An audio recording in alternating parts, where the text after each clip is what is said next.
All right, Recon Athlete, episode 118. Chris Sanchez, Paul Rodriguez. Zach Luceto was on his way. Shout out to Snoop Daniel. Paul Rodriguez. Bueno. You feeling better, brother? Yeah, man. You Allergies sound better. Man, I'm really not one to kind of like just call in, kind of do that thing. I'll kind of rough it, but when it was bad, huh? when you can't really just like, your mind's foggy, your eyes are heavy, your nasal passages really ain't kind of doing what they should be doing. Luckily, I could still smell coffee. So when I knew I could still smell coffee, I wasn't too worried about anything. You could smell and you could taste. Right, well, I could smell and taste. You didn't have a fever. Nah, no fever. I was just the allergies, and I use Zyrtec D, hashtag no ad, and right. I took that and I slept till about 1. Nice. And I think catching up on some sleep, kind of helped out too, getting some rest. Yeah, I know you've been working a lot. We've been doing a little bit more OT. There's some things going on right now with the workflow. We need to help them out. Some more people in the state. Yeah. We still got to make sure we take care of our fellow citizens at the 9 to 5. But late nights also too, and with Recon. But I do that part because I love it, man. And so kind of got to get a little bit of rest, and maybe. That was a little bit of sign to kind of do that. Yeah, and that's good. That's a good thing. And I got a shout out to BJ for calling in, and we ended up doing 117 because Zach wasn't feeling well either, so he hit me up and he was like, "Hey man," I was like, "I'm not feeling too good either, man." He's like, "Should we just postpone to Wednesday?" I was like, "Yeah, that's cool." And then I was just kind of sitting on the couch and I was like, "You know what?" I was like, "I'm just sitting here." Yeah. I was like, I got all the equipment. I got everything I need here. I'll get on and do something real quick. And right before I was about to go on, BJ started calling me. And he was like, "Oh, man, I just wanted to come. He just wanted to call before the show and talk trade," because he's always trying to trade. Yeah, I got a couple trades this week. I mean, yeah. We actually had 4 back and forth between him and I today. Oh, okay, yeah. He's a wheeler and dealer in fantasy football. Yeah, he sent an offer I didn't like, so I sent him an offer to counter, and then back and forth, and deal didn't get done, but it was fun. Yeah.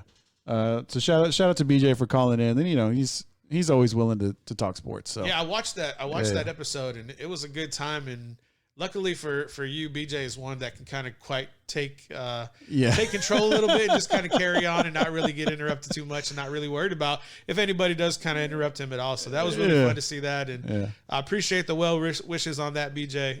Maybe we can repair our relationship a little bit more. And I'm just kidding. And but no, it was good to see that, and the show was pretty good actually for BJ being calling in. Yeah. So it was big shout out to BJ, but. We're on 118 now. We got Paul back in the studio. I know Zach is on his way. He's had to stop, put some gas or something. I thought you said he had gas. No, he had to get gas? He had to get gas. Oh, okay. My bad. He had to get gas. No, he had to stop and put some, I guess. Petro. But, Paul Rodriguez. Mm-hmm. How about them Cowboys? Cowboys need to shut it down. That's kind of what I put in the messenger. That's what I saw, and I was like, shut it down. I was like, all right, well, I'm not going to ask any questions. We'll save it for the pod. Yeah. What do you mean shut it down? It's time to shut down Dak has already had his catastrophic injury, quite grotesque. It's been 6 games, bro. Yeah, man, we're pretty much a third of the way done with the year, and although they are still sitting at the top of the division 2 and 4, I mean, have you looked at the other divisional leaders at the rest of the NFL? Everybody has 5 wins or 4 wins, and Dallas is sitting here at 2 and 4. And I understand that the NFC East is abysmal, but at the same time, like, Andy Dalton is not anywhere close to where we thought he could be a capable backup. It was a game. It's been a game and a half, bro. Understood. A game and a half for Andy. For Andy. Yeah. Okay. Well, with game Dallas. And a quarter. Yeah. Game and a quarter. Yeah. I follow you now. I get you. Okay. Game and a quarter. But listen, the throws that he was making at the end of his replacement of Dak, he was making. Those dimes to Gallup were there. Gallup let him down in the end zone. Yeah. Zeke coughed up twice. So it wasn't really Andy Dalton's fault, right? But they can't. He had 2 interceptions. They can't protect Andy. They can't. You have second string and third string guys trying to protect him.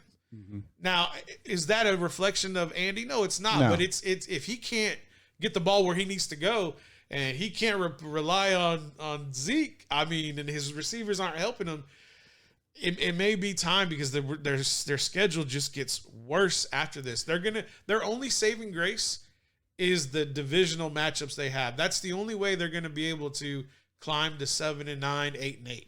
That's their only luck because I don't see them beating anybody else outside of their division. Well, I mean, probably not. Excuse me. But I'll tell you what. For me, in this particular game on Monday night, the big difference was when Zach Martin went out. Oh, yeah. That was early. When they lost Zach Martin, it's just like, anytime you lose any Zach, Yeah. It's a huge loss. Yeah. You got to have your Zach involved. It's a key component. It was a big key component. So when they lost Zach Martin, I think that was like just a big deflator for the team. And then of course the Zeke Elliott fumbles, then the Andy Dalton interceptions.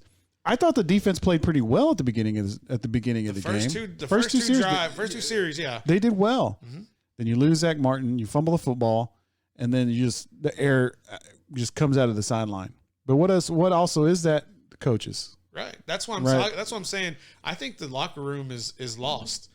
And I think that's why they need to shut it down, or they need to bring in a guy. They need to bring in somebody who's going to hold not only the coaches accountable in meetings, but the players on the field accountable. And the only guys that are going to do that right now, and I think Jerry should pull the trigger on these two guys. He needs to bring in Earl Thomas, and he needs to bring in Vontaze Burfict to just change the attitude, change the mindset of these guys. I'm not saying Vontaze Burfict is going to be an every down linebacker, but I bet you he's going to charge up some dudes. I bet Earl Thomas is going to charge up some guys, because right now I think the locker room is lost, especially on the defensive side of the ball, with all the allegations that are coming out and rumors that are coming out. Who knows if it's true or not, but you have captains not playing. Like they're not hustling. There's no effort. What do you mean allegations? There's allegations that the defensive side of the ball coaches, Mike Nolan needs to go. Oh yeah, they don't know what they're doing. They're unprepared. They can't make adjustments in game, and they may not know what they're doing whenever gameplay is going on. Yeah, that's what's being reported. Who knows if it's true or not? But what I do know is that if you're not inspired to play, that's a reflection of the coaching. If you're at a position and you're not hustling, that's a reflection of the coaching. But we heard about all this last year when Garrett was there. Yeah, same type of allegations that are coming out, or same types of reflections. And to me, it's just I think it's a player thing. I think there's nobody in there. There's no dudes that are saying, look, you MFers, sack up. It's time to go to work. And I think Vontaze Burfict and Earl Thomas combined would change up that locker room. So, all right. So if they don't do that, I heard you also say shut down Zeke. What does that mean? Shut down. I think the Cowboys need to shut down everybody. Don't let him play anymore. I think Zeke should sit for a little bit. Why? I think he got pulled out of the game Sunday because of his cough ups, and he owned it. He was a man about it, and he took responsibility. And Tony Pollard got a couple of series, and then they put Zeke back in because Jerry Jones is paying him a lot of effing money. Yeah, and so with that being said, are they going to shut Zeke down? No, that's their only offense, but Jerry needs to make some adjustments in free agency to bring in some offensive linemen to shore up that offense, because right now with Martin gone, I think their strongest offensive lineman is the rookie center Biotic. I think that's the strongest guy. I know the kid from Texas, the guard is there, but I just don't think he has Connor Williams. Yeah, Connor Williams. I just don't think he has enough experience. Yeah, good job. Yeah. I don't think he has enough experience to kind of do that. But Biotic, a Wisconsin guy, a Midwest guy, Big Ten guy, a run heavy guy. Big Ten, yeah. But the rest of that offensive line is just hodgepodge, and it's not getting it done right now. Yeah. Speaking of losing Zach, so we got our Zach here. What's up, Zach Lucetto? What up?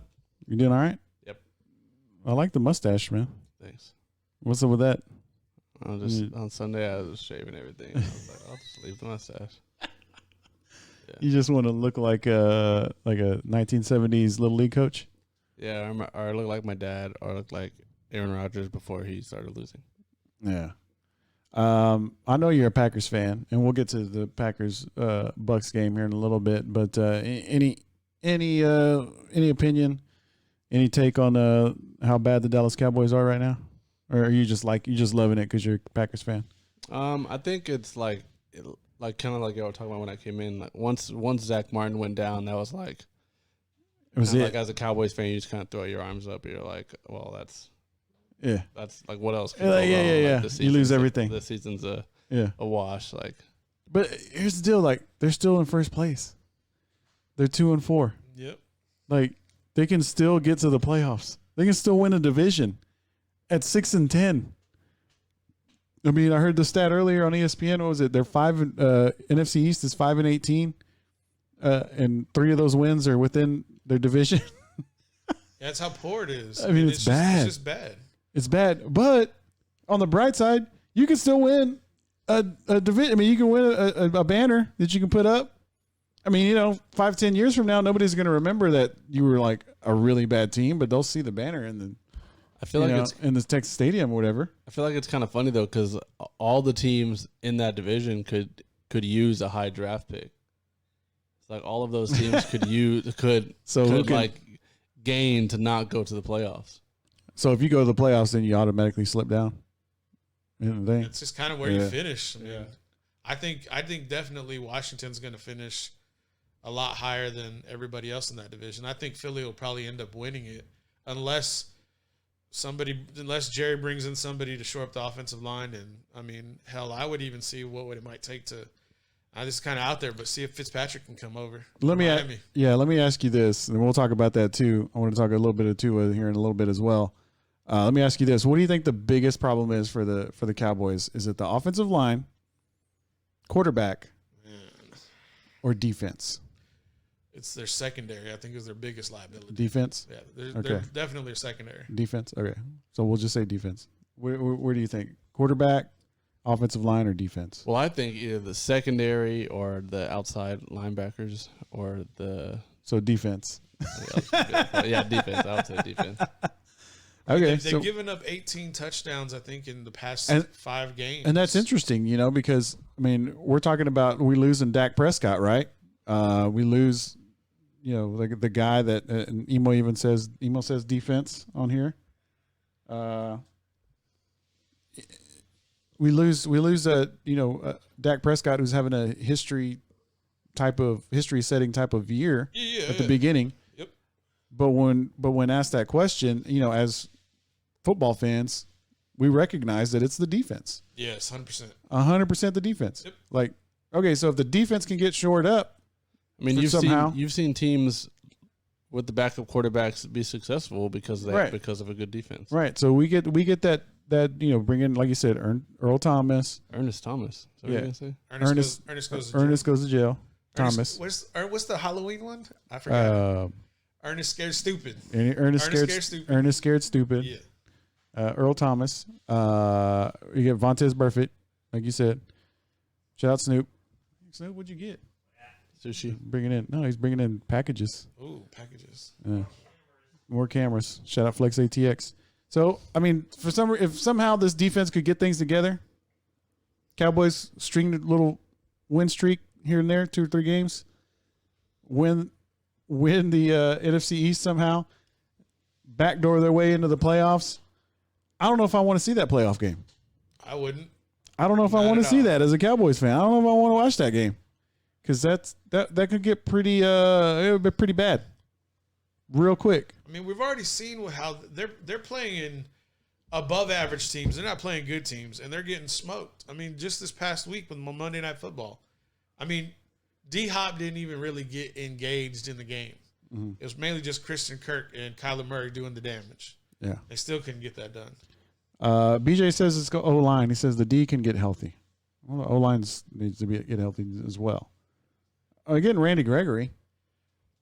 I don't know how that's going to do. I mean, a phenomenal pass rush can hide a weak secondary. It can, but nobody's seemed to be able to get to the quarterback so far. So, and there's another thing too. Like when we're talking about this team, and I want to get your opinion on this because this was a big deal.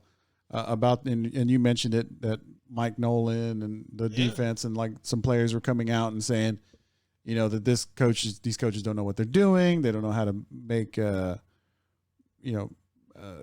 just any kind of changes during the game, adjustments. They're all over the place. We're not unprofessional. We're not, and that was an anonymous players. Mike McCarthy says that, these are teachable moments today. I mean, what do you say as a head coach? When these guys are coming out here saying this stuff anonymously, and he's talking about, hey, you need to come to us if you got a problem.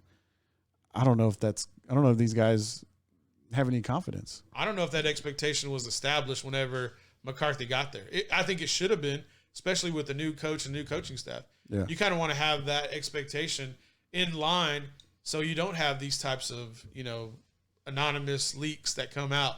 And if they do have this going forward, will anybody be willing to go step up in front of the team and be honest about how they're feeling or what's going on? Because if they know now, okay, hey, if I go say I'm X player and I go to the front of the group, everybody's going to be like, oh, well, you were the snitch. You were the leak giving out all the secrets. So it has to be you because you're the one now coming before the group. Yeah. All right. So Cowboys have the Washington football team coming up Sunday at noon.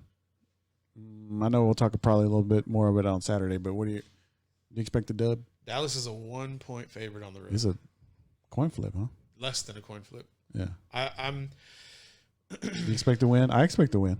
I think this is going to be. I think I'm caught in the middle between expect and hope.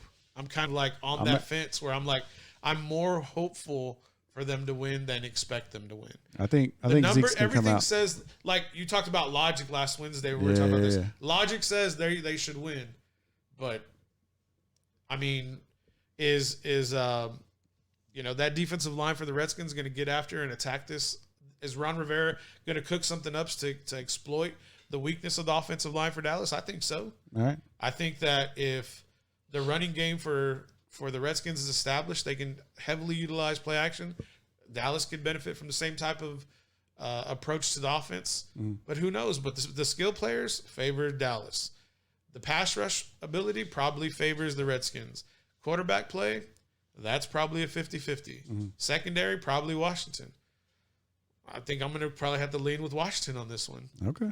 I mean, if this comes down to who has the ball last and a field goal, like special teams, I'm going to lean Dallas because I'm going to go with Zerline. Yeah. So it's kind of one of those things where it's like, if they have two turnovers like they had against, if the turnover differential is favoring Washington, Washington's going to win. If the turnover differential is even, Dallas should pull the victory. That's kind of where I'm at with it. All right, we'll see where the line goes by Saturday. I'm going to assume that everybody starts betting on the Cowboys for some reason, just because Cowboys fans are crazy and they'll bet on the Cowboys. Yeah, they're zombies. Yeah. All right, Recon Athlete, episode 118. Chris Sanchez, Paul Rodriguez, Zach Lucero. Tua Tagovailoa has been named the starting quarterback for the Miami Dolphins. I was kind of surprised to hear about this yesterday morning. I think he was too. You think Tua was? I know we know that story was apparently leaked as well. We know Ryan Fitzpatrick was. Definitely. They're like 3-3. Mm-hmm. They've won 3 of their last 4. Fitzmagic is playing very well. He's been playing pretty dang well. Zach Lucero, what do you think about this? I mean, I don't think that it's surprising for anyone to hear. I think it's just surprising of the timing. The timing, right? Yeah, I mean, and I think a lot of people were just, especially seeing Ryan Fitzpatrick on the sideline when Tua got in this past weekend, like seeing how happy he was and like clapping and trying to get everybody like to cheer for him and stuff. Everybody was just kind of waiting for that moment where like Fitzpatrick can like respectfully hand over the reins and have it be like this cool kind of transition. And then for them to do it after a win led by Ryan Fitzpatrick, I think the timing is just really weird. I mean, and I get it because like they're going into a bye week and they're like, okay, well, we'll get, we'll give Tua 2 weeks to get ready for this game here. But it's just like, I think it's never good to have a quarterback that is like everyone knows is like an interim guy. Everyone knows he's like the veteran training the younger person. The lame duck. Right. I don't think it's never right for him to get blindsided. Right. You know, like because he already knows. He already knows he's not going to be the starting quarterback. Right. And then you do this to him. Like, how do you still blindside that person? You know. Yeah, because he should be in on the fact that he's going to get benched. I mean, he knows he's going to get benched, and he should be aware that it's going to get benched. And Paul, you mentioned that this just kind of got leaked out. Yeah. But I mean, if you're Ryan Fitzpatrick, Zach, I mean, he said he was heartbroken. I mean, how are you feeling right now? Besides heartbroken, I'd be kind of pissed off. Yeah, I'd be real pissed off. Not kind of. And it's probably a weird spot for him though, because like I said in that game, like you saw how engaged he was when Tua finally got in. Yeah. So you know they have a good relationship. Yeah. So it's kind of like one of those things where like you're happy for the guy, but you're also upset that they did this to you because of him. Yeah. And I'm also, it's also like the ownership is saying, okay, well, we'll go ahead and we know we're going to lose some games because you're going to lose. I'm sorry, but you know, you throw a rookie quarterback in there, you're going to have, it's going to be growing pains. You're going to lose some games.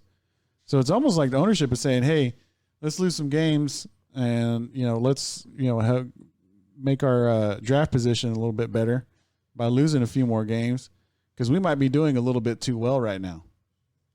You think there's a little bit of that in there, Paul? I didn't entertain that thought, but it's a good spin to look at that. It's a good take. And for Fitzpatrick, I mean, he's been in this position before. He was in this position with Jameis Winston at Tampa Bay. Mm-hmm. And, you know, Winston had trouble, and then he came in and balled out. And I have a feeling, you know, Tua lose 5 in a row. I think Fitzpatrick's going to have to come back in and, you know, save face a little bit and bail out. Who I hope it's not Brian Flores who made that decision. I hope it's the GM who said, we need to get our star quarterback out there because we see how Justin Herbert's doing so well in Los Angeles with the Chargers. And so I think a little bit of that was kind of mixed in. I think also, you know, they want to see how Tua can maybe produce with the division on the line because they're in the hunt for the division. Right. I mean, they're not out of the woods. I mean, we just saw Buffalo lose 2 games in 2 weeks. And Josh Allen has looked totally different from his first 4 games. So I don't know why they kind of made that move. I think for Fitzpatrick, he knew it was coming. He probably thought it would be the bye week, but I think he wanted to hear it in-house rather than from the media that, you know, he was being, quote unquote, you know, benched, replaced. Yeah. But I mean, I think this is an opportunity. Fitzpatrick is built for this. He's a journeyman. You know, I know you used a different adjective, but I think a journeyman's a little bit better word for him. I think Fitzpatrick, as soon as 4 or 5 games, Miami's going to go down, they're going to call on old faithful Fitzpatrick, and he's going to bail him out if he's still in the building. I don't think they will, man. You think they'll let him ride with? I think they'll let it ride with Tua. I really do. I think they'll 9 losses. I think they will just like get as many losses as they can to, you know, get their draft position better so they can get somebody else like, you know, a higher draft pick for next year to build around Tua. You know, I mean, you know, because I mean, honestly, if you're the Miami Dolphins, I mean, you're not expected to win, and you know, you're not expected to win the division. Okay, I mean, I know there's a chance. I know there's an outside chance right now, but you're not expected to win division. You're not expected to do anything in the playoffs. You're definitely not expected to win a conference championship, let alone a Super Bowl. So, you know, why not take this opportunity if you're ownership, GM, or whatever? I don't know who. Whoever made this decision. Whoever made this decision, because it could have came from the GM, could have came from the top. Yeah. You know, usually those spots. Can we look at the flip side though? Okay. What if Tua balls out? And what if they do win the division? And what if this is the year that Emo just jumps for joy and Tua comes out and balls against Cam, beats the Patriots 1-1, beats Buffalo 2-0 or 2 out of their 2 games. Yeah. And then everybody's going to steamroll the Jets. Yeah. I mean, what if they walk away with the division with Tua at the helm? You never know. And then here we go, like game on, and Tua does what he did at Alabama. Yeah, and we'll see. I mean, Emo's been shout out to Emo. He's been a Dolphins. I mean, since the offseason, he's been talking about the Dolphins in the beginning. Yes, in the beginning, there was Emo. talking about the Miami Dolphins. BJ's on the record saying that Tua will not transition to the NFL as top level. He is Josh Allen, smaller but faster, lacking as an accurate passer. See, it says Emo says BJ. They say he looks better than Dak. Professional scouts say that. That's what Emo's saying. All right. I don't know, but we will see. It remains to be seen. The picture will be painted in the next few weeks for Tua Tagovailoa. All right, Zach, I do want to talk about your Green Bay Packers because Aaron Rodgers, despite the fact that he did get in the end zone and did that celebration, McCringleberry, which was pretty sweet. McCringleberry, is that what that's called? It's like a Key and Peele. Oh yeah. That's yeah. That's right. The Key and Peele thing. Man, they got rolled after that though. Yeah, I mean he came out. I mean the Packers do this though. Like every year is like they'll be on a roll and then lose really bad. and then be like they'll never get back to like where they were, but they'll still be a factor. They'll be a factor. It happens like every year, and I mean, and it's not oftentimes the same kind of thing. I mean, after practice, after the game, Aaron Rodgers said that this was a bad week of practice, and it translated to a bad performance. So, yeah. I mean, if that's the case, then it makes sense. And I always wonder, like take Devontae Adams for example, when you have a guy that no matter what, when he's healthy, is going to get back into the lineup, no matter what. Mm-hmm. When he's gone and it's working out without him, what does that do to like the chemistry and like the rhythm of things to just kind of shove him back in there and boot something else out? Mm-hmm. I always wonder about that. But I mean, the defense has always had a hard time stopping the run. I mean, yeah, I don't know. It wasn't a game that I was hoping to watch, like just as like a football fan, right? It was America's game of the week. Like, it was boring to watch. It was one of there was only two games, right? Yep. Yeah, the other one was the Dolphins. It was two games on in the afternoon, and that was supposed to be the America's game of the week. Supposed to be Tampa Bay Green Bay, and ended up winning 38-10 or something like that. Yeah, and like it was same same score as Cowboys and Cardinals. Mm-hmm. Yeah, and no competitiveness. Yeah, and the best part of it was Aaron Rodgers' celebration. That didn't even count. Yeah. Yeah, it didn't count. And he took a shot to the ribs with it too. Yeah. Which was kind of a dirty shot. It's kind of a D move. Yeah, it was a cheap shot there. So they obviously take a bad loss, to Tampa Bay. I mean, what does it say about the Buccaneers, Paul Rodriguez?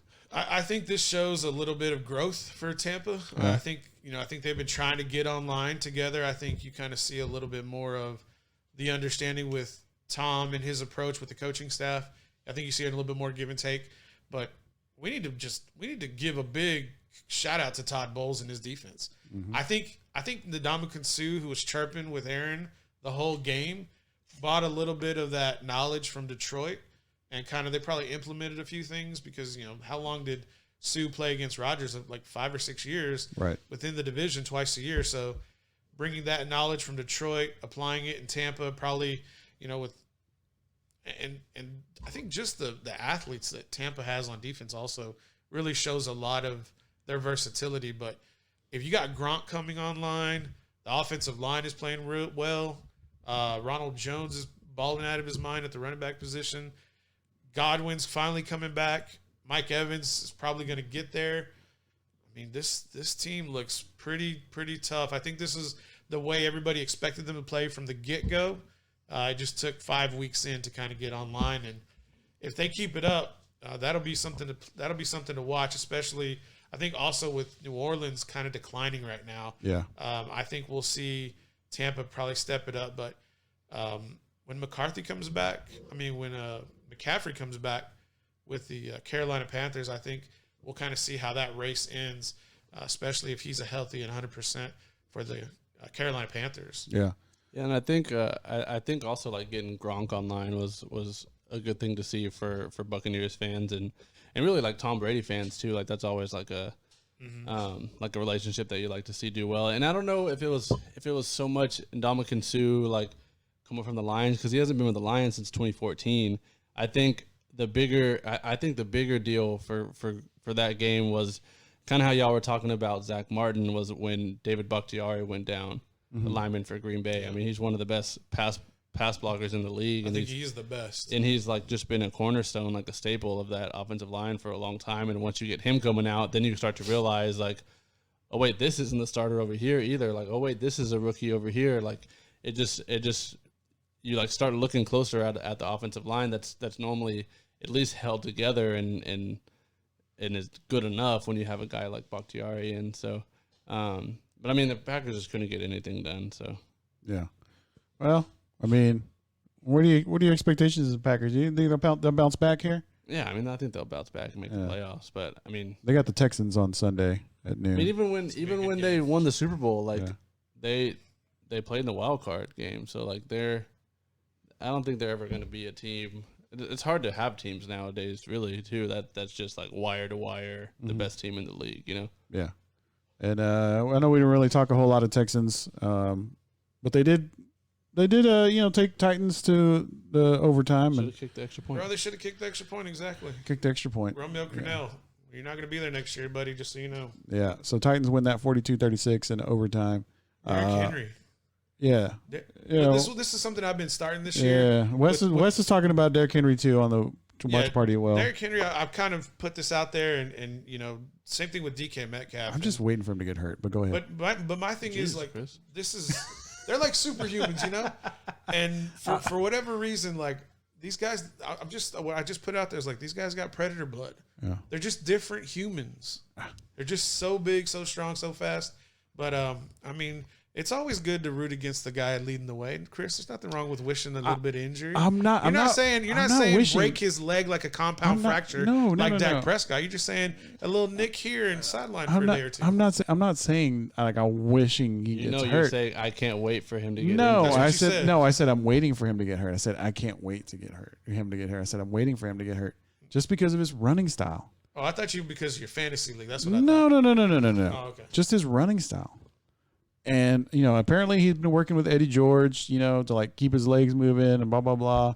And so maybe he's made some adjustments. But like, I mean, even, before last year, earlier in his career, he was, injury prone. Yeah. Because of his running style, because he runs straight up. I mean, that's the way Eddie George was too. Eric Dickerson the same way. Brandon Jacobs. But you talked about the Eddie George, and I know he's been working with Eddie George if you saw the way he threw Newman across the field. Yeah. That's what Wes was talking about, the stiff arm. Or Norman. Yeah.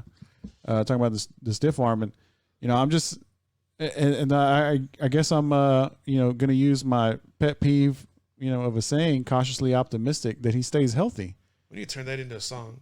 Cautiously optimistic. I just because I've – he runs so straight up. Yeah.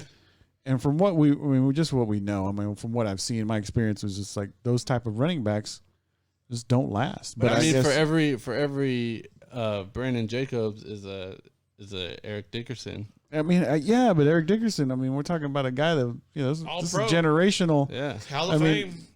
His whole career was before Zach was even born. Before I was born. Oh. You were born in '84. He was still playing. Were there any other big backs that were like successful? Yeah, Earl Campbell. Well, I mean, Herschel Walker. I mean, I don't know about like more recent than that running that tall. Like Eddie George would probably be the last one, and Jacobs. Yeah. I mean, those guys were like Eddie George was 6'5", Jacobs was 6'4". Najee Harris.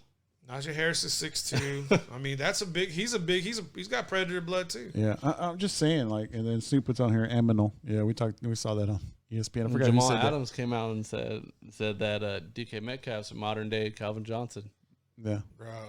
About Chase Claypool for Pittsburgh. Yeah, I mean, we haven't even talked about they're Pittsburgh. Cut from the same cloth. Bro, he's Canadian. Yeah, and the Steelers are playing the Titans this weekend. It's a battle of 5-0 teams. That's going to be a great Steelers game. Go out and just manhandle the Browns 38-7. They stymied that run too, and that's what everybody's kind of talking about leading into that next game.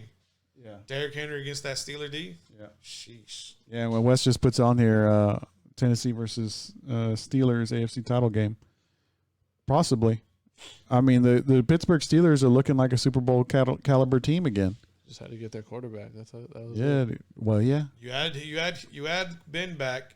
You add Claypool in the draft. And you add Ben without the distractions, without the accusations, just having him be a quarterback, be a game manager, be a team manager. Not trying to be the star. And he's got a healthy arm now, and he can he can sling it deep. Like he had that surgery on his arm last year, and he did the training, he did the PT, he did everything he needed to do to get back. And I mean, he still looks strong, and he can still sling it. And the way quarterbacks take care of their body this year, I think he's 38, 39. I mean, he got 4 or 5 maybe left. Yeah, man. He can do it. But yeah, I mean, on all this side of the ball, I mean, Baker, bro, like. And I know he got pulled because of how bad they were getting beat, but they said he got pulled. He got pulled for his play. Do you think so? Yeah, I mean, they said they were talking injury. They were talking about and that's kind of what I wanted to ask you, Paul. Is like, do you think it was more than that? Yeah, I think it was due to his play. I understand the game was out of hand.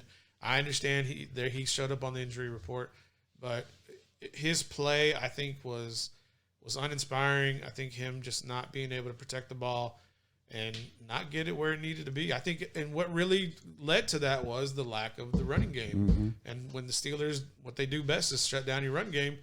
Baker, it's all on you. And we've obviously seen quarterbacks, and I don't care who gets mad about this, but quarterbacks like Dak Prescott, if it's all on them to win the game, they're going to come up short. They're going to get close, but you're going to get short. Quarterbacks like Baker, you're going to come up short. Andy Dalton, come up short. Because those guys, Dak, Baker, they should be, but they are not pocket passers, right? Yes. Like, they like to scramble. They like to move. They're not as fast as you really need to be, like Mahomes, Kyler Murray, Lamar Jackson. Deshaun Watson. They're not as fast and nimble as you need to really be to be that type of quarterback at the NFL level. Right.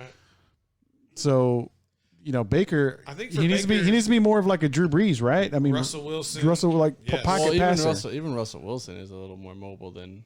I mean, just a little. He will move to make the pass. Right. He's not looking to run. I think right. I think his speed is a little underrated. I think that's where Zach's kind of going. Okay, fair enough.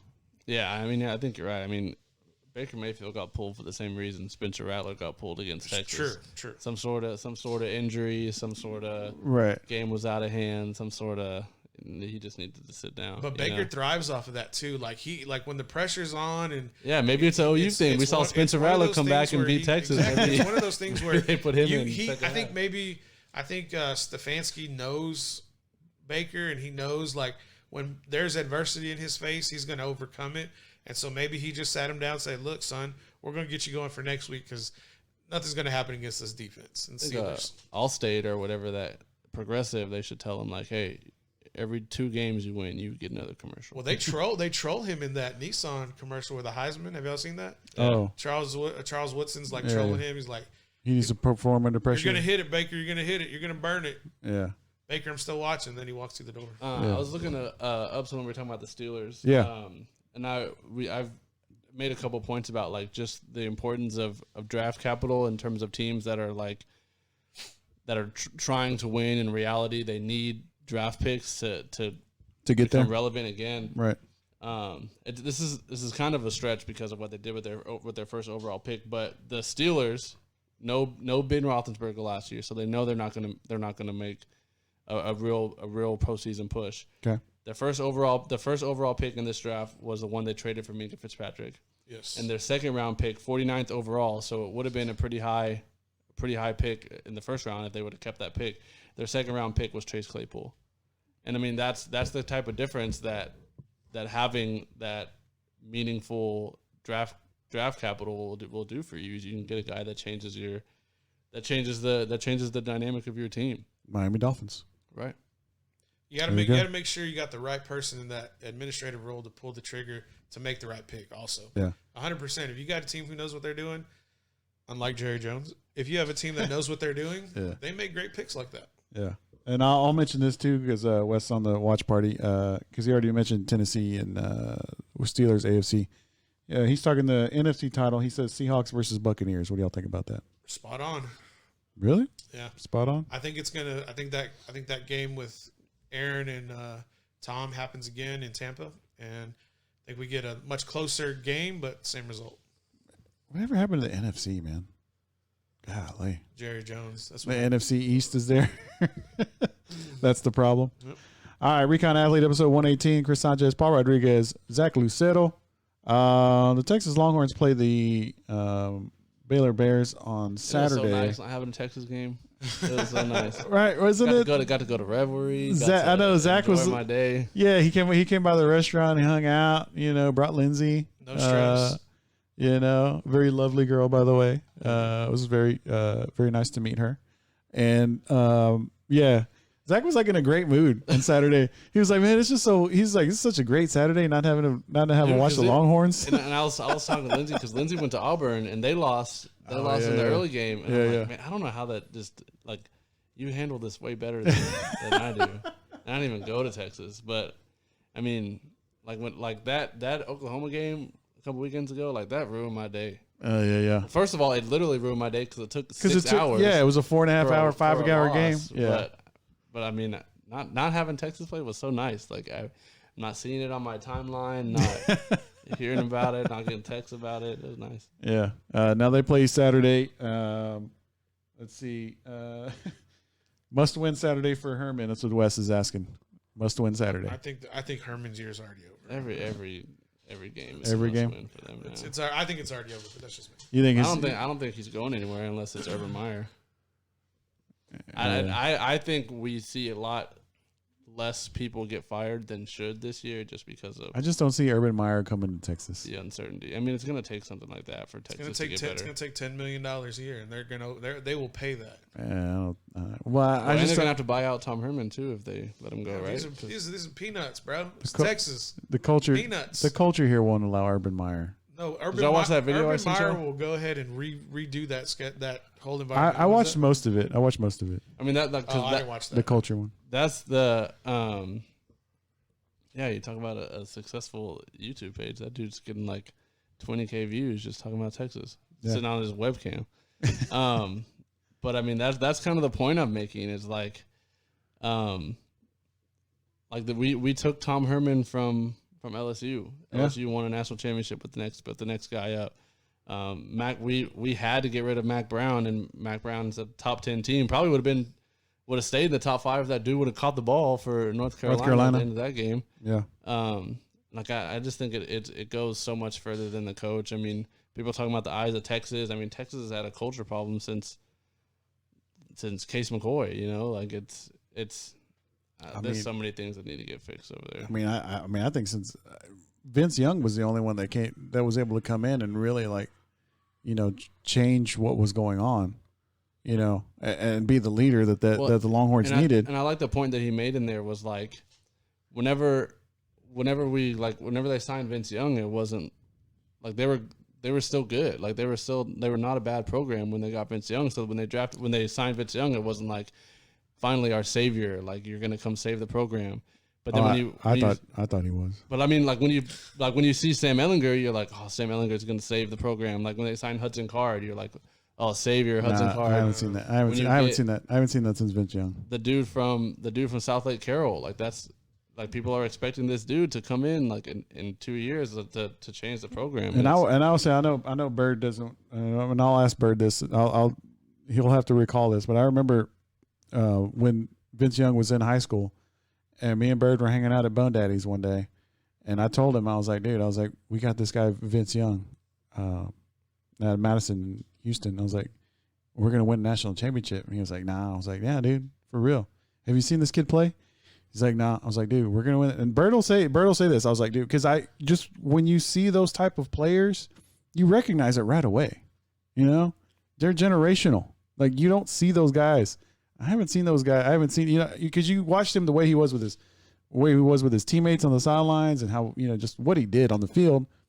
But especially like you could just tell like all of his teammates like totally respected him and totally believed in him and everything that he did, and you just, I don't see that, here at Texas since him. And even before that, I didn't see it, I mean, it's the culture. And that's why I'm saying the culture of Texas won't allow Urban Meyer to come to Texas because of his past, because of what he's done in programs in Florida, at Ohio State. I mean, there's some headlines back in those days that I don't think that, the culture here at Texas, specifically in Austin, Texas, will allow Urban Meyer to be the head coach of the University of Texas football team. Now, with that being said, Chris, I want to take you back to 2005. Okay. In 2005, the type of players that Mack Brown was bringing to the University of Texas. Right. And he had players similar to what Urban had. Yeah, but we're talking about Florida. But we're talking about exactly Ramon Taylor. Exactly. Ramon Taylor is a perfect example. Exactly. Yes. And so my point is that Mack Brown changed the culture for a few years. And listen, all Urban has to do is say, I will win a national championship if you stay the fuck out of my way. Excuse my language. Mm-hmm. If you stay out of my way, we will win a national championship. And if Texas wants it that bad and they're willing to pay the cost, they'll do it. Because Urban Meyer is proven. He didn't win a national championship at Utah, but he was winning at Utah. He went to Florida, won 2. He went to Ohio State, should have won 2. Should have won 3. He will win wherever he goes if you let him run his program and stay out of the way. Yeah. And listen, I don't know if we will do that, though. I don't know. Listen, it's not up to us. I'm not a donor for the University of Texas. But I'm just saying. I'm just telling. Urban is a dude. Urban is a man. And Urban will tell these guys to get out of the way. Male, female, whatever, non-binary, he will tell them to get the hell out of the way. I'm just telling you, that's just the way it is. We're in Austin, baby. We gotta make sure that we're, identified. Yeah, make sure you give everybody the right pronouns, right? Right. Just saying. Whatever you identify as, he will tell you to get the hell out of the way. Yeah. Oh man, I don't know. What do you think, Zach? You think Urban Meyer could? I mean, it's would he be successful here? It's gonna take something big like that, but I mean, I don't know. That's the hardest part about what's wrong with Texas is I don't know what'll fix it. Right. I just know that it's wrong and it's gonna stay like that. Who knows how to fix it? Knows how to. Not saying he would. Mack Brown knows how to fix it. Yeah. He knows how. He did it. Yeah. That's true. And that's what's crazy too is you talk about Charlie Strong and even Charlie Strong wasn't very successful here and he wasn't successful where he was after Texas either, but people love Charlie Strong. His players still go to bat for him now.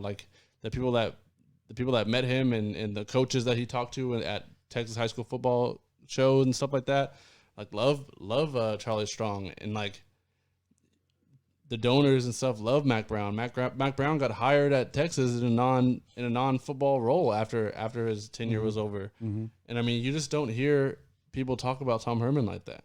Yeah. And he had all the keys. Mack Brown was working at Texas when they hired him. Yeah. He worked for Mack Brown. Like you said, if anyone knows is Mack Brown, and if there's anyone that Tom Herman should have been able to reach out to or learn from is Mack Brown. He's should have accepted the job, shook his hand at that press conference, and be like, "Hey, by the way, who do I need to talk to?" Mm-hmm. Yeah. Hashtag bring back Mack. Maybe he should have just kept Mack on the staff, and maybe let Mack be an analyst, or maybe let Mack be a human resources or something. HR, executive player personnel, something to. I mean, I'm sure Mack knows the program. I know Urban probably doesn't have the same philosophy or system as Mack Brown, but he has a system that has proven to win national championships in the past, stints that he's been employed at. And at places that demand that too, and at places that have those expectations established there. I mean, Louisville doesn't have that. No. Houston doesn't have that. No. But Texas does. Ohio State does. If you show up at Florida, Dan Mullen shows up at Florida and he's expected to win. If Dan Mullen didn't win at Florida, he would have been gone. Mm-hmm. That's why Muschamp got fired. Exactly. If what's his name? The dude at Ohio State now didn't win at Ohio State, he would be gone. I mean, the only person that's really getting away with it at a program like that is Jim Harbaugh. But I mean, that's his alma mater, so I guess you get a pass. Yeah, he's a really good recruiter also. Yeah, you get a pass. I mean, so was Charlie Strong. Yeah. I mean, yeah. I'm telling y'all right now, the same problem that Dallas has, the same problem Texas has. They're just soft right now. They're just soft. I was listening to Coach Herman's press conference, and he talked about everything going on in the program except football. He talked about the locker room. He talked about the Eyes of Texas. He talked about the culture. I'm like, bro, when are you going to talk about the game? Did he talk about the coaches? He didn't talk about that. Did he talk about himself? He didn't talk about that. He just talked about all the other ongoing issues rather than the game, the X's and O's, the coaches. It didn't own anything. And I'm like, bro, I mean, you had a bye week. You should have been talking about preparing for Baylor. What are you gonna talk about that on your Saturday morning show? If Texas gets a new coach, does Sam Ehlinger come back? Do you think? No. He'd move on. I think so. You think there's a lack of self awareness there for Tom Herman? I think so. A little bit too much ego. Yeah. Is that what you're telling me? Yeah, I think that's fair. Lack of self awareness, big ego. Hey, did y'all see Roddy White used to play receiver for the Falcons? I don't know if he's on a show now or does something, but he said that if the Jets get the first overall pick, he's like talking at Trevor Lawrence. He said if the Jets get the first overall pick, just stay. Yeah, stay at Clemson. Yeah, I would, or demand a trade like Eli did. I mean, that's what I heard that too. I didn't hear from Roddy White, but I heard somebody else talking about that. Like he'll pull a Eli. Is that what we were talking about? Didn't Eli do that? Yeah, Eli did that when the Chargers selected him. Yeah. And I think we're like kind of going full circle. I mean, like the Tuas and people like that are like just such gamers. Like they'll go wherever they want, and like they just want to play football and they just want to win. And but I think now, I mean, if you look at like kids in general now, I mean, if you just read comments on some of the flex videos and stuff, like they're getting to a point where like I'm sure he would get drafted and say, I'm not going to play for you. You have to trade me. Well, I mean, that deal in 2000 I don't know if he's that type of guy though. Well, I think he would definitely make the decision to stay. But if we're going to tie this into the pros and the college game, I mean, why not? Why doesn't Dallas do a deal for Sam Darnold? Bring Sam Darnold into Dallas. Or what? You still have Dak. Get that rookie contract in. Trade Dak. Do you think Sam Darnold would be better than Dak? Oh, yeah. Really? Yes. I don't think he'd be that much better. I still think they should get Derek. And I'm not even like, I don't even like Dak Prescott. I don't think Sam Darnold would be that much better, would he? Yeah. Sam Darnold was like the cream of the crop. Sam Darnold was, bro. Sam Darnold and Josh Rosen. I'm just saying, look, I'm just going to put it out there.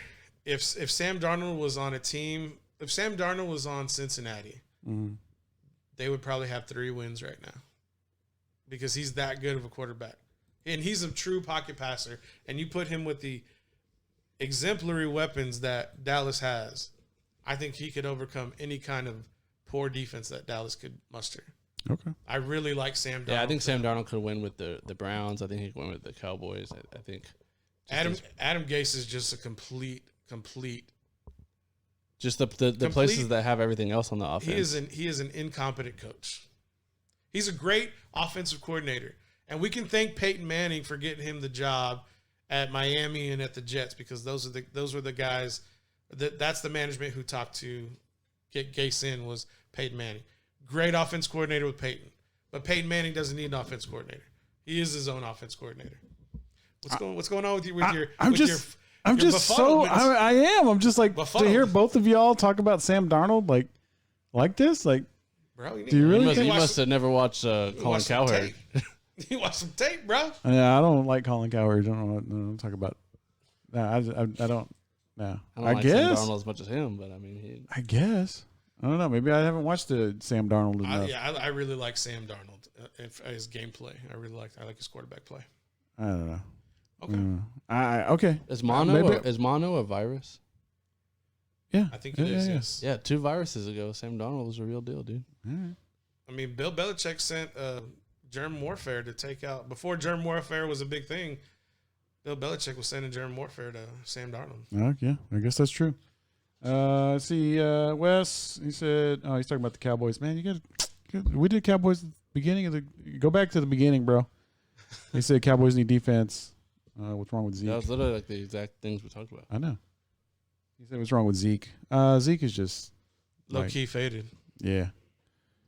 I And Emo was talking about the sleeves that he was wearing, and BJ was talking and how that's dumb. I really believe Zeke is trying to play outside of himself, and I don't think he's mature enough to handle the role of being the guy, guy for Dallas now that Dak is gone. Yeah, well, he just needs 4 yards at a time. Yep. It's like Mac Brown said, yes. 4 yards at a time. For him, yes. 4 yards at a time. Maybe the Cowboys should trade and get AJ Green. Reunite Andy Dalton, AJ Green. Get Andy Dalton, AJ Green. And then, you know what? You could probably get AJ Green for pretty cheap right now. Are we going to get draft picks with that? I mean, if you're telling me... you get AJ Green for pretty cheap right now. You can give me two second-round picks and AJ Brown for Tyler Boyd, T. Higgins over there. They're fine. Send Amari for two second-rounders and AJ Green. Hell yeah. Where would you put him? Right where Amari is doing nothing. Let AJ Green do nothing. Amari's doing less than AJ Green's been doing. I mean, Amari, he scored a touchdown. Okay, they're great route runners, and they barely catch the ball. How about this? You send Amari to Baltimore for a defensive player. Who? I don't know. Just somebody, because Baltimore needs receivers, right? You just need the value. That's what I'm just trying to see the value. Well, I'm just saying. I don't know. I'm just saying Baltimore needs receivers, right? Because Lamar Jackson got nobody to throw to. You send Amari to Baltimore, maybe get draft picks or, get Peters, get somebody. Okay, and then you open up a spot for AJ Green. And what are you giving up though? Nothing. You don't really have to give up much, right? But what? But they gotta get them. Yeah, I'm just saying. Well, I'm just saying you get them on the cheap. But what do you? That's what I'm saying. We get a sixth, the fifth, what? Yeah, sixth. Yeah, fifth round. I don't know. Biati's got picked up. What would have been the fifth? They traded up. So I don't know. There's some value there. And then I don't know, and then do something maybe. Get Andy Dalton and AJ Green back together. That's when AJ Green was good. That would just make fun. That would just make it more fun, I guess. It would be fun, yes. It would be. I mean, because I'm not expecting anything. We're not expecting much out of the Cowboys at this point, right? Fitzpatrick. You want some Fitz magic over here? I want someone who wants to win. That's it. Okay. Give me the effort to win, and I'm like all day. I think Dallas would ride. I don't know if y'all saw this, but there's a video floating around after Monday night where a Dallas fan threw his Bud Light at his TV, and he punched it 3 times, and then knocked it over, and whipped out his pistolero, and rattled off 4 rounds in the TV. Which was all planned out because had to been. His clip wasn't even full. His what? His clip. Oh, okay. Yeah. It was only 4 rounds. I think there was only whatever came out was in there. 100%. Okay. It's kind of like in baseball. Whenever we would get like a new wood bat, and our old bat would be like on the verge of breaking or like have like a little crack in it, we would just think of like the most like cool way to like break our old bat. So you think it was just an old TV? Yeah, like if you turn the camera to the left, the other one's in the box. Yeah, I think he probably... Yeah, because it was outside, too. It was on stage. Yeah. But I was like, people felt that, man. I mean, yeah. A lot of people felt... Like, I put that in my other group chat, my buddies. They were like, I felt that. Yeah, I did, too. Cowboys fans, That's how I felt after the Texas game. Huh? That's how I felt after the Texas game. But yeah, it's not no, on TV. Longhorns, man. Come on. I don't feel... I think... Is this going to be another long weekend for Longhorn and Cowboys combo fans? Like me? It's going to be a long weekend. I think Texas wins. I don't think they cover. We'll get into that on Saturday. Yeah, we'll Saturday morning. I think they win. Yes. Think the Cowboys can beat the Washington football team? I'd be okay if Texas just loses out and gets a good draft pick or something. I don't think. I don't think they get a better pick of coaches or something if they lose. That could, yeah, I mean, that's a good one. It may happen that way. Yeah, I don't think Dallas. Yeah, lose out Longhorns and get a better draft pick. Get Urban Meyer. I mean, I guess kind of like. That's kind of what it is. Like yeah, really, if you lose out, Tom Herman will go and you can get a new coach. Yeah, that's true. Same thing, maybe. That's a spin. Yeah. Oh man, there we go. Okay. I agree. All right, Recon Athlete, episode 118. Chris Sanchez, Paul Rodriguez, Zach Luceto. You guys weren't here on Saturday, so we really get to talk about last Friday night's matchup. But we'll get into matchups. But we'll get into That's a long time ago. I know, but we'll get into this week's games. Thursday night games. KBVO game of the week. Manor versus Pflugerville. Also Thursday night, we got 13-5A Division 2 action, Conley versus Glenn, and 26-6A action, Del Valley versus Aikens. Paul, you said you were kind of surprised that they've got the Manor versus Pflugerville game on KBVO and not the Del Valley Aikens game. Yeah, I mean, for me, the Del Valley game I think just would be a little bit more enticing. I think that Manor game. I think the way Pflugerville's been playing, I think the way Manor's been playing. I like Manor. I like Eli Holt. I like Cheo Mbuko. I like all those players. Devin Lemire on the defense side of the ball. I think they get enough to get it done because they're desperately need a win in that division or in that district. Pflugerville's on the rise, though, man. Hey, trust me, I know. Yeah, I know, but there's a lot of athleticism. Now, there's a lot of athleticism with Pflugerville, but I think there's just way much more. There's more upper echelon talent, I think, on Manor's side of the ball. Zach? So you think Manor's favored in that game? Probably not. No, because it's a home game for Pflugerville, even though it's down the street on I-30 or 130. Would it be weird of us to set lines? Yeah, I think so. You could find them. Like I remember Really? when I covered state back when I was doing a different show with the Horn. Somebody was doing lines. Well, like my co-host, he found them online for all the state championship games. There were lines. Yeah, I could see that. I could see state championship games. Yeah, not just like local ones. I mean, I know somebody who could set them. I know someone that would be a good handicapper. Paul. Yeah. Uh-huh. Paul, you think it'd be a good handicapper? I think if Snoop and I teamed up, I think we would be pretty good. I'm not talking about Snoop. I'm talking about you. I think I'd be okay. I think Snoop has a little bit better insight. Friday night games, the best 0-4 team in the state, Lockhart Lions. Well, you just straight lying right now. Manor New Tech? Yes, Manor New Tech. Shout out Coach Williams. Let's see. Kerrville Tivy on Friday night. Oh, yeah, I forgot to mention this. Thanks, Snoop. Former Katy quarterback, I forget his first name, McClellan. Bronson McClellan, that's what it is. Just transferred to Manor. I saw that on the Twitter the other day. Did y'all see that? Really? Yeah, you didn't see that? Yeah. He's a Katy quarterback. Bronson McClellan. Damn, Manor got a white quarterback that hands the ball off a lot. I mean, that's what Katy always has. I don't think he's been, and he's got, I don't know. Let's Google him. But he transferred and his last name is McClellan. I cannot tell you if I've ever seen a black quarterback at Katy. Let's see. Katy. Yeah. Katy High. Let's see. Yeah, Katy High. Katy Tiger star Bronson McClellan withdraws from school. This is from. Well, is he going to have to sit out? This is now. He's going to play immediately? Yeah. Look, there he is. Sorry, Eli. Yeah. Talk about a winning culture. Maybe Texas need to get coached from there. That's a winning culture over there. They can't even get defensive tackles from Manor. How are they going to get? Oh, this is Thursday, October 1st. Katy, Texas. This is from Eyewitness 13. I guess it's in Houston area. Mm-hmm. But it was saying on Thursday, a family representative confirmed to ABC 13 that Bronson McClellan withdrew from the school and will finish his primary education in California. Oh. So speed. Man, let's not get into this. Yeah, he's gonna play immediately. Yeah. So there's just gonna be.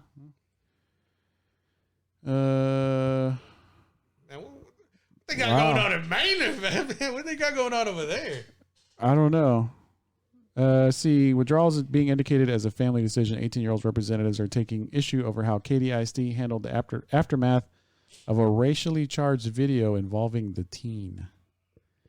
Yeah, let's move on from that. Okay. But anyway, so there's this guy. He's a senior? Yeah. Yeah, I think so. Well, that's why he can play immediately. Yeah. Okay. Yeah, all right. Let's move on to the Friday games. But let's talk about this off air because I want to Snoop in on this. I don't know if he sees this. But anyways, Friday games, Lockhart versus Kerrville Tivy. You can find that on reconathlete.com. Lockhart 0-4, Kerrville Tivy 0-4.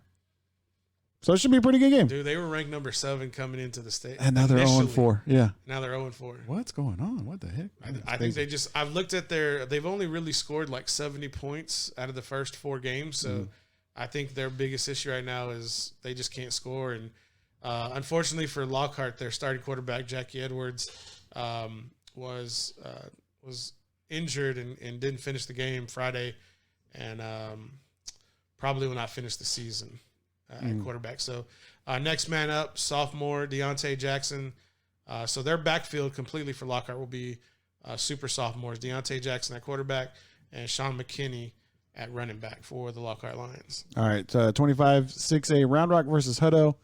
McNeil versus Vandergrift. Stony Point versus Westwood. Or is that going to be on? I thought that game was going to be on Monday. It may be on Monday. Vista Ridge versus Cedar Ridge. Battle of the Ridges. Zach, Vandergrift. They put it on Vista Ridge, huh? Oh, yeah. They kind of set the tone early in terms of like pressuring the quarterback. We talked about this when you came over on Saturday when you stopped by the restaurant. I was surprised at that result. It was like 40-16 or something like that. And people just hate Vandergrift, and they just love that. They love it, man. 40-14. Sorry, yeah.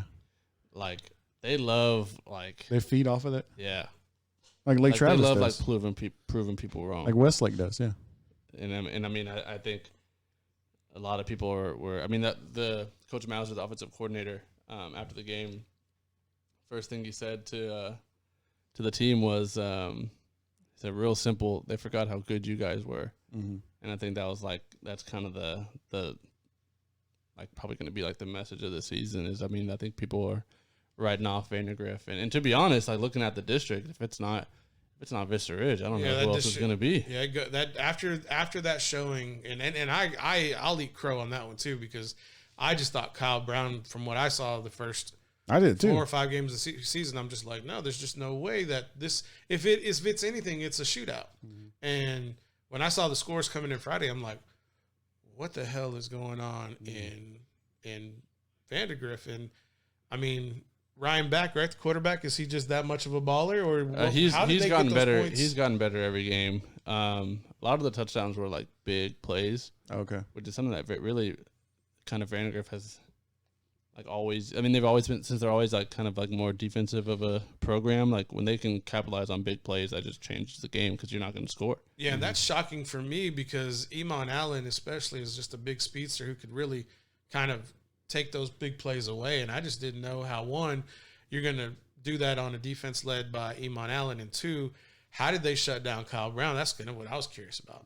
Yeah, I mean they were just in the backfield like the whole game. I mean, Ricky Sweeney's just getting him off his spot. Yeah, for sure. And I mean, it's hard to like watch like all aspects of a game there. Yeah. But I mean, I guess they must have held up pretty good on the back end because I mean he was holding the ball for a long time. Mm-hmm.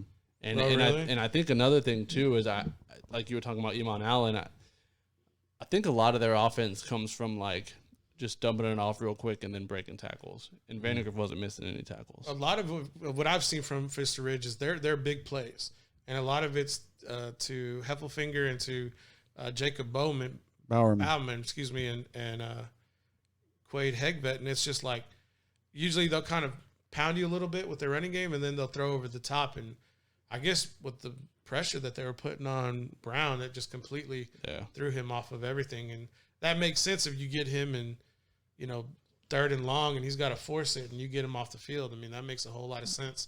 And then you're scoring with big plays. That's going to completely defeat the mindset. Yeah, playing behind the chains. And I saw a tweet from someone at the Statesman talking about like front runners for like player of the year. And it was like Ace Whitehead, Cade Klubnik, Ryder Hernandez, and Kyle Brown. And I mean, just watching Kyle Brown and having watched Ryder Hernandez, I mean, it's night and day in terms of like just sense of urgency, like immediacy, like suddenness, athleticism. I mean, I don't even. I think Ryder's. I think so too, but I'm not going to say that Kyle Brown's not the same type of athlete as them. Because I'm sure he's. I mean, he's a bigger frame kid. Yeah, I mean, he threw for like 1,500 yards already, but. I just think in terms of like being that good of a quarterback, I don't think he's there. And I think I think any of those other guys in that situation that they would have made something happen. And watching as that game progressed, you like kind of started to realize like nothing's gonna happen. Yeah, you know what I mean? Yeah. Vista Ridge will take on Cedar Ridge, trying to pump, bounce back from that loss to Vandegrift. Cedar Ridge has a good defense too. Yeah, if they don't watch out, they'd be. Yeah, shout out Brett Hartgrove. That's 2 district losses right there. Yeah, that's gonna be a really good game. Austin High versus Lake Travis in 26-6A. Hayes versus San Marcos, and then of course Westlake and Bowie are both on a bye. Westlake dealing with a COVID-19 outbreak. Hopefully it doesn't, take 2 weeks away or, just I don't know. I mean, Westlake will be Westlake. I don't think it's a like. I don't think it would have mattered either way. It'll be a bump in the road. It wouldn't have mattered. Although I will say, Snoop and I were talking about this earlier. Now they're going to play, I think, November 12th, and Snoop was saying just like from a mental aspect for Bowie, like they'll play a couple other games and they'll go into this game being 2-1 with a little bit of momentum. Not that they've got a real good chance of beating Westlake, but they'll just have a different mentality. Yeah. For sure. Going into the game. Having maybe come off a couple of wins, so we were talking about like just the difference of this from the Bowie side of the ball. All right, 11-5A Division I, Hendrickson versus Georgetown, Anderson against Cedar Park, and Leander versus Weiss. I know Anderson's been talking a lot and haven't really been backing it up, but they'll do what they can against Cedar Park. Hendrickson versus Georgetown, I think that'll be an interesting a matchup. Then Leander versus Weiss. Leander's, trying to do what they can. Trying to get a little swag back. I think a lot of the schools that moved down from 6A to 5A, that was like the best thing to happen to them. For sure. Yeah. They go from being not very competitive 6A schools to some of the best 5A schools that we have in our area. Yeah, and Leander being one of those. Anderson. I told Snoop on the show on Friday. I said moving down to 5A was the best thing to happen to Leander since Caleb Woodward. He used to play quarterback at Leander. Yeah. 5A Division I, Lehman versus San Antonio Harlandale, McCollum versus Buda Johnson. My mom's uncle used to be a principal at Harlandale like a long time ago. Oh yeah. Yeah. Shout out Zach's mom's uncle. Yeah. Shout out Uncle Bob. Rest in peace. Yeah. Shout out Uncle Bob. R.I.P. New Braunfels Canyon versus Dripping Springs. San Antonio Veterans Memorial against Seguin, a.k.a. Seguin. 13-5A Division II, Eastview versus Cedar Creek. Elgin versus Rouse, and Bastrop versus Brenham. Anybody want to talk about any of those games? I'm waiting for the 4A game. Who did Cornerstone play last weekend? Last week. They won that? Cornerstone won 35-31. Dang. Yeah. Are they playing Taps or the other one? I don't think they're playing the other one. They're not playing Taps. They're kind of playing like everybody. They're playing private schools. And they're independent this year. They're kind of like Notre Dame last year. So this is like really off topic, but speaking of independent, so UMHB just added like in the midst of everybody dropping programs, UMHB added beach volleyball as a varsity sport, and UMHB is Division III, as everybody knows. They play Division III sports, but they don't have beach volleyball in their conference, so they get to compete as an independent and basically schedule whoever they want and potentially win a Division I national championship if they schedule right. You should be their coach. I should. Yeah. But they got some good-looking girls over there. That's how I would recruit. Okay. 14-5A Division II, Crockett versus Northeast, McCallum versus Liberty Hill, Travis against Navarro, and Marble Falls on a bye. 13-4A Division I, LBJ versus Lampasas. Yeah, let's stop right there. Okay. Now this game. Are you going to go? No, I'm not going to go. Why not? But I'm going to watch it. Because it's in Lampasas. That's why. Lampasas. Lampasas. So this game I've been kind of waiting for ever since Lampasas beat, at the time, number 4, Wimberley. Okay. Lampasas moved up to number 2, I think 2 weeks ago. So with this matchup, I've been pondering it. I've been thinking about it. I've taken into consideration LBJ, especially when they played Manor, and especially when they played Cornerstone. That's a big part of where my lean is on this one. I think with Gordon at quarterback, Faison Washington coming up, Danny Davis, the two guys y'all already know, Kuba and McCutcheon. I'm gonna just have to go with LBJ upsetting the number 2 Lampasas Badgers, and I have a feeling they will meet again, probably in the regional final. in the playoffs because that's the only time they'll play again. Zach? I think it's Lampasas. Yeah. But I wouldn't be surprised. Like you're right if they meet again deep in playoffs, and I wouldn't be surprised if whoever wins the first one doesn't win the second one, and vice versa. Now the reason I put a lot of weight into the Cornerstone narrow loss because that game was tight between LBJ and Cornerstone. Cornerstone beat Round Rock last week with 6A school. Cornerstone has a 4-star quarterback and Lucas Coley, and they also have pulled a lot of top-end players, underclassmen from Judson out of Converse. And that's why I'm saying a lot of these players, especially the athleticism that LBJ contains, I mean, I just like them. And the biggest key for Lampasas, I think, for them to pull it out is going to be Ace Whitehead, but I don't think that defense is going to allow Ace Whitehead to kind of get loose. And McCutcheon is going to shut down Michael Murray. And why I say that, the big receiver for Lampasas, is because Christian Marshall matched up against Michael Murray in their matchup, Wimberley versus Lampasas, and completely caused havoc. Michael Murray only got one big post play where he scored a touchdown on. And McCutcheon is a far better defender than Christian Marshall out of Wimberley. So that's kind of why I'm putting a lot of my stock on the LBJ pick to upset Lampasas. All right. We shall see. All right. I want to give, of course, big shout-outs to our sponsors, Kreitz Market, Texas Point Outdoors, and Focus Fit San Marcos. Anything else, guys? Other topics as a sign? This is probably the last time you'll see this mustache. Yeah, why, dude? I'm getting rid of it. You know November's coming, right? Joe, we need to talk about that boxing match. Oh yeah. You know that UFC fight on Saturday is at 1:00? Yeah. What the heck? It's because they're doing it for prime time like in for Abu Dhabi for and the Russians. Well, I saw a video with Dana White, and he said because they have such a big following in like UK. Oh, okay. And it's never prime time for them to be prime time for us, so that's why he's doing it. Yeah, it's that sucks. That ruins my plans. Khabib versus Gaethje. Right. I like that's good, Chris.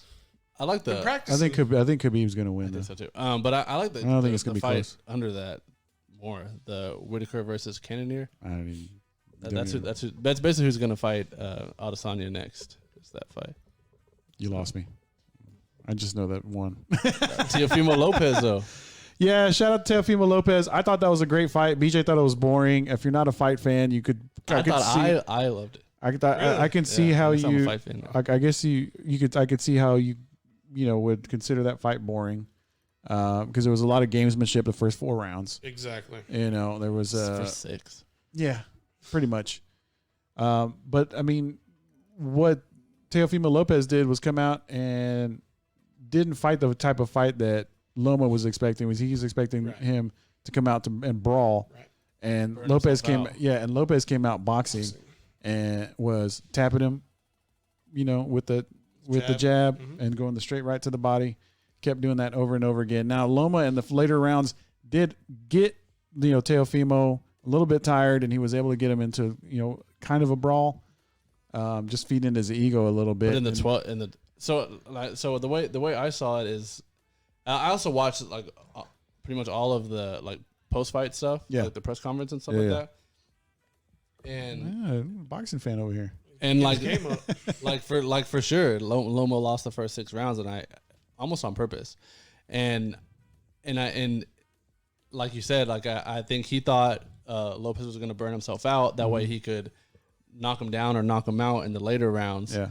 And Lopez said in the post fight that he realized what Loma was doing, so he didn't let him. Like he was like purposely trying to hold some in for the later rounds. And I think, unfortunately for Loma, like after those first 6 rounds, like he almost had to knock him down to even win the fight at all.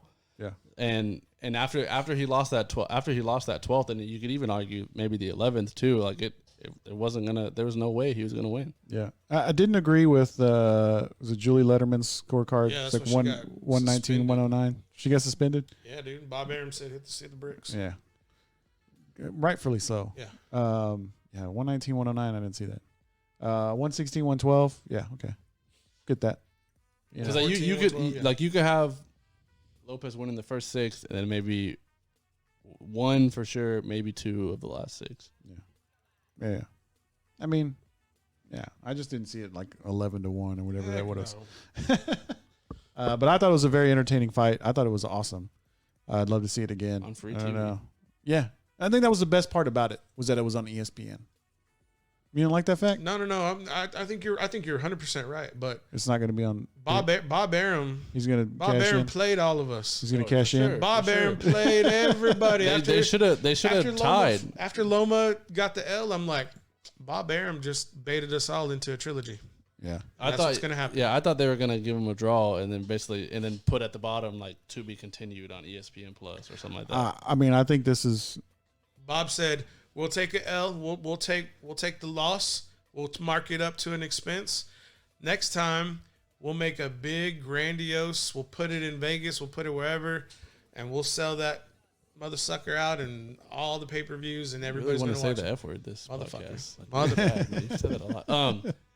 And I think it really kind of taken a page out of UFC's book with what they've been doing and with having big cards every weekend and only every other one is on pay-per-view. Mm-hmm. And I mean their viewership is rising because it's the only thing on and it's on free TV that by the time a name that you've kind of heard of is going to fight that you want to watch, you're like, "Oh, I'll pay $65." Like I've been watching the last 3 weekends. I might as well pay this one now. So, I mean, it makes sense. Yeah, ESPN getting that money. Yeah. I know. I'll definitely watch a second version of that. Right, like you're willing to already pay for it. I was like, I'd pay for this. I'd pay $74.99. What's the next one? What's the next pay-per-view? Or just the next one is Halloween. It's going to be Gervonta Davis and Santa Cruz. And then I like Leo Ryan Santa Garcia's Cruz. supposed to fight in November, right? Yeah, he might lose. Who is he fighting? Jake Paul. Good. Should have been that Tyson Roy Jones fight is going to be in November. Roy Williams. Oh yeah, I forgot he's fighting Luke Campbell. Ooh, that's going to be a match. I don't know, man. And there's the zone fights. You have to have the zone to watch it. Yeah, right? I canceled my DAZN because they gave me trash whole Corona, like no fights. I'm like, I'm canceling you jokers. Yeah. How much is it a month? The smart thing to do is pay $100 for the year. Otherwise, it's $20 a month. And then you have to pay a pay-per-view on top of that, right? No. Oh, really? Yeah, just one payment. Oh, wow.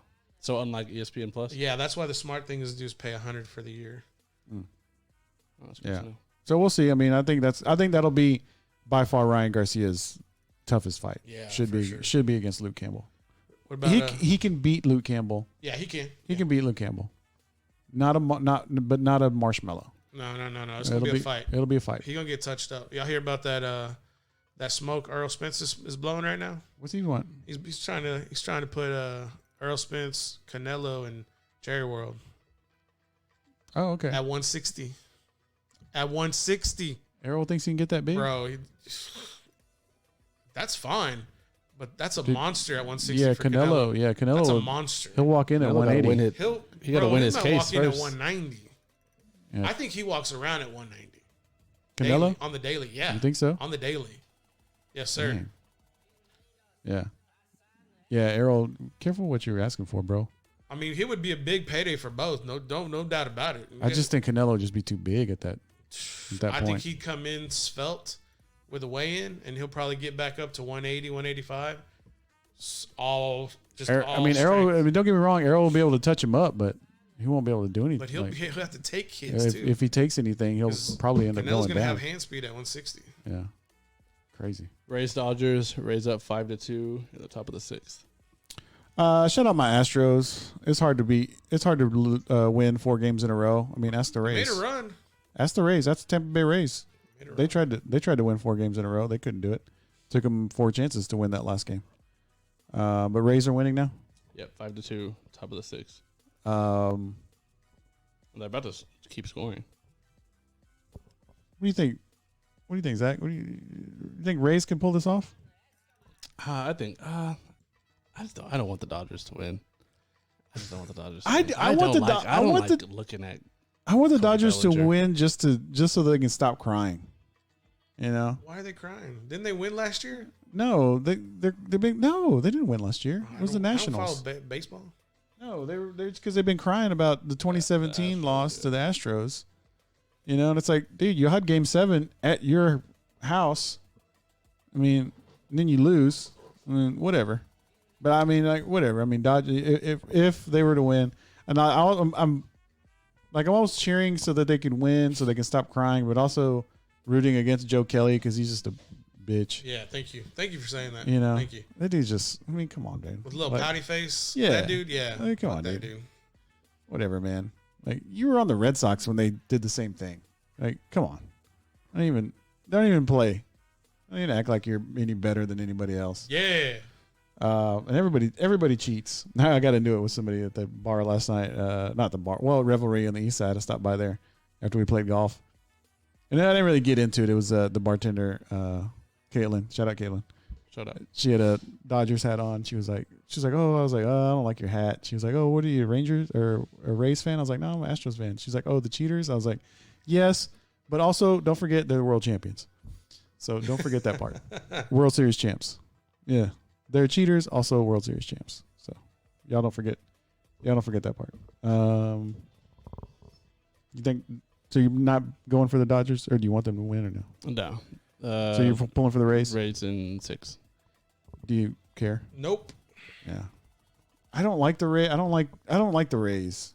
I don't think I like either of them, but I just don't like the Dodgers more. Yeah, it's hard to lesser two evils. It's hard for me. I think the Braves were the best team in.